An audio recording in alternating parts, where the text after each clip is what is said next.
የተራዊህ ሶላት እቤት ሲሰገድ የግድ 11 ረካ መሆን አለበት? ከፋቲሃ በኋላስ ረጅም ሱራ መቅራት ካልቻልኩኝ አጫጭር ሱራዎችን መቅራት ይቻላልን? የሚል ጥያቄ ነው። የሌሊት ሶላት ገደብ የለውም።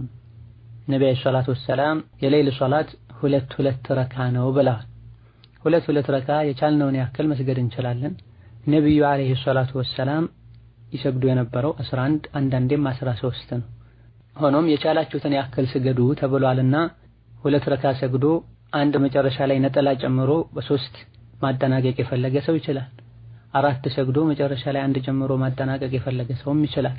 6 ሰግዶ መጨረሻ ላይ አንድ ጨምሮ በ7 ማጠናቀቅ የፈለገ ሰውም ይችላል። የግድ 11 መሆን የለበትም።